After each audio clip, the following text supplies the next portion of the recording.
ভাই এই জায়গায় 4 কেজি গর্তা আছে, মালটা নিয়া টাকা দিয়া তাড়াতাড়ি চলে যান। এই লন ভাই। ভাই ওজন দিয়া পরে টাকাটা দিয়া যাই। আমার কথা কি আপনার বিশ্বাস হয় না? আপনি কি আমার কাছ থেকে নতুন মাল নিতেছেন? এর আগেও তো আমার কাছ থেকে অনেক মাল নিছেন, মালিক কি কোনো সময় কম পাইছেন? হ ভাই ঠিক আছে, কিন্তু এটা তো আমার ব্যবসা, তারপরে আমার মাপদা দেখতে হইব। ভাই আপনি মাপেন আর যাই করেন, 5 মিনিটের ভিতরে টাকাটা লই এই জায়গায় হাজির হবেন। আপনি টাকাটা তাড়াতাড়ি নিয়ে আসেন। যান, সমস্যা আছে, আপনি বিষয়টা বুঝতেছেন না। এখন আপনি যাইয়া তাড়াতাড়ি টাকাটা নিয়ে আসেন, আমার আবার একটু কাজ আছে। বড় ভাই এই লোন আপনাকে গর্দার টাকাটা। ভাই কিসের টাকা? ভাই আপনার সাথে আরেকজন আছিল না, আমার কাছে গর্দা বেচছিল, এই গর্দার টাকা। কিসের গদ্দার টাকা? আর আপনার কাছে গদ্দা কেডা বেচছিল? ওই যে ভাই আপনার সাথে একটা লুকা ছিল, মুন্নার নাম, ওই গর্দা বেচছিল আমার কাছে। ও আচ্ছা, মুন্নাই বেচছিল। এই নেন ভাই টাকা, ওরে টাকাটা দিয়ে দেন। ঠিক আছে ভাই।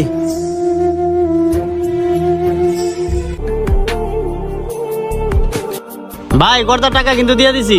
এ ভাই এদিকে আসেন। আর আপনি গর্দার টাকা কার কাছে দিচ্ছেন? ভাই ওই যে আপনার সাথে আরেকটা লুক আছে, ওর কাছে দিয়ে দিছি। গর্দা বেশি আপনার কাছে, আমি টাকা ওর কাছে দিচ্ছেন কে? ভাই আপনারা দুজনে তো এনে কাজ করেন আর একসাথে ব্যবসা করেন, ওই জন্য টাকাটা ওর কাছে দিয়ে দিছি। আপনার কাজটা আমার পছন্দ হইলো না, আপনি কোনো পছন্দের কাজই করলেন না। এরপর থেকে আপনার কাছে কোনো গর্দাই বেচতাম না। এই শৈলে, গর্দা বেচলাম আমি, তুই টাকা নেছিস কিনলে গিয়া? এই বেটা হাত সরা, গদ্দা কি আমি বেচছি? এই বেটার কাছে গদ্দা বেচছো, সেই বেটা আমার টাকা দিয়ে গেছে। এই যে টাকা দে কইতাছি। আজব ব্যাপার তো, আমি তোর টাকা দেবো কিসের জন্য? আমি গর্দা বেচি, টাকা আমি নিব না, টাকা কি তুই নিবি? আমি মানছি তুই গদ্দা বেচছস, আর গর্দা কি তোর? গর্দা হইলো মাহাজনের। আমি টাকা দিলে মাহাজনের টাকা দেবো, তোরে টাকা দেবো কিসের জন্য? ইসরে, আজকে মনে হয় ধরা খাইয়ে গেলাম। তাইলে একটা কাজ কর, তুই 100 টাকা নে, আমার 100 টাকা দে, মহাজনের টাকা দেওয়া লাগবো না। এনতে টাকা 1 টাকাও তোরে দিব না, একটু পরে মাহাজন হইব, মাহাজনের হাতে এই টাকাগুলো বুঝাইয়া দিমু। আর আমরা না কইলে মহাজনে জানবো যে গদ্দা আমরা বেচছি, তোর রাখা লাগবে না, আমার দে। এই জায়গার থেকে 1টা টাকা তোরও দিব না, আমিও নেবো না, একটু পরে মহাজন হইব, মহাজনের হাতে টাকাটা বুঝাইয়া দিমু। এই ধর, আমার 100 আমি রাখলাম, আর 100 টাকা তোরে দিলাম। তোরটা তুই রাখলে রাখবি, না রাখলে মহাজনরে দিয়ে দিবি। আমারটা আমি রাখলাম, আর তোর মহাজনরে কইস 100 টাকা আমি লয়ে গেছি। আজকে মহাজন আসুক, মহাজনের সব কয়ে দেবো।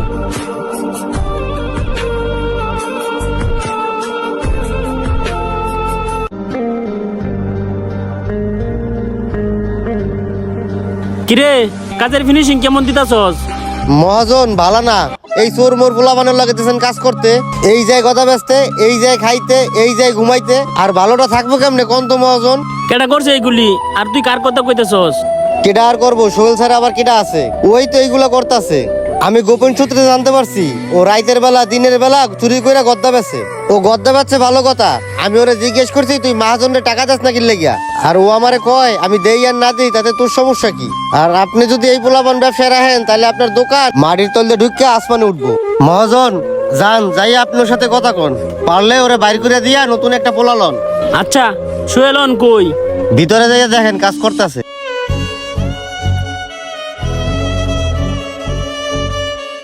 এই দাঁড়া, কই যাইতেছস? মহাজন সাহেব, এই মালগুলো লইয়া আমি গোডাউনে যাইতাছি। গুড়নো যাইতেছস না এই গর্দাগুলি বেচতে যাইতেছস? কি বলতেছেন এগুলো? আমি কেন গদ্দা বেচবার যাবো? ভাই কি কইতেছেন এগুলা? এলন গদ্দা বেচার 100 টাকা। এটা কি এর টাকা? ভাই এটা গদ্দা বেচার টাকা। তাহলে তো মুন্না সত্যি কথাই কইছে, ও তো মিথ্যা কথা বলে নাই। তুই চুরি করে গর্দা বেচছস।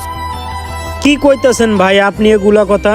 মুন্না তো আমার ঠিক কথাই কইছে, তুই কাজে ফাঁকি দেস, তুই 2 নম্বরই করস, তুই কাজের ফাঁকি দেস, তুই চুরি করে গর্দা বেচছস, তুই তো আমার ব্যবসা চাঙ্গি উড়া দিবি রে। কি কইতেছেন ভাই এগুলা? আল্লাহর কসম দিয়ে কইতেছি ভাই, আমি এগুলা করি না, আর কোনোদিনও করবো না, আর সামনের দিনগুলোতেও করবো না। আমার বুঝা হয়ে গেছে গা, আমার সব জানা হয়ে গেছে গা, আর তুই কালকে থেকে কাজে আসবি না। আরে ভাই আপনি তো এই সব উল্টা কইতাছেন, আর এই সব কথা ওরে হুনানি দরকার, আর এই সব কথা আপনি আমারে হুনাইতেছেন কে? আর তুই একটা কথাও কবি না, আর কালকে থেকে তোরা যাতে এই দোকানে আমি না দেখি।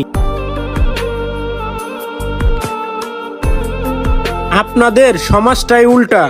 নুপুরের দাম লাখ টাকা হওয়ার পরেও নুপুর পায়েই থাকে, আর টিপের দাম 5 টাকা হওয়া সত্ত্বেও ওর স্থান কপালে হয়ে থাকে। যে লবণের মতো তিত কথার বুদ্ধি দেয় সে হলো আসল ভাই, আসল বন্ধু। ইতিহাস সাক্ষী আছে, নুনে কখনো পোকা ধরে না, আর মিষ্টিতে মিষ্টিতে প্রতিনিয়ত পোকা ধরতেছে। আর সেই মিষ্টিটাকে পিঁপড়াও ছাড় দেয় না। আর মৃত ব্যক্তিকে মোমবাতি জ্বালিয়ে স্মরণ করা হয়, আবার সেই মোমবাতি নিভিয়ে জন্মদিনের কেক কাটা হয়। মানুষ কখনো সোজা পথে চলতে চায় না, বাঁকা পথেই চলার আগ্রহটা বেশি। আর সেই জন্যই তো মদ বিক্রি করার জন্য কারো কাছে যেতে হয় না। আর যে দুধ বিক্রি করে সে পাড়ায় পাড়ায় মহল্লায় মহল্লায় যে দুধ বিক্রি করে। আর আমরা দুধ বিক্রেতাকে বলি, আপনি কি দুধে পানি মিশাইছেন? আর আমরাই নিজেরা মদের ভিতরে পানি মিশাইয়া খাই। আজ পর্যন্ত মানুষের আমরা নীতি বুঝলাম না। আর কাউকে যদি জানোয়ার কই সে খেপে যায়, আর কাউকে সিংহ বললে অনেক খুশি হয়ে যায়। আর আপনাদের সমাজটার সিস্টেমই এরকম। আর এই সমাজের কিছু মানুষ আছে দুধ বেচে মদ খায়, আবার কেউ মদ বেচে দুধ খায়। এই নেন, ধরেন আপনার টাকা।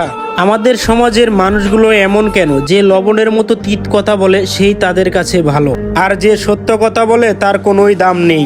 কথায় আছে না, কেউ দুধ বেচে মদ খায়, আবার কেউ মদ বেচে দুধ খায়। আমাদের সমাজটা ঠিক এমনই। সম্পূর্ণ ভিডিওটি দেখার জন্য আপনাদেরকে অসংখ্য ধন্যবাদ।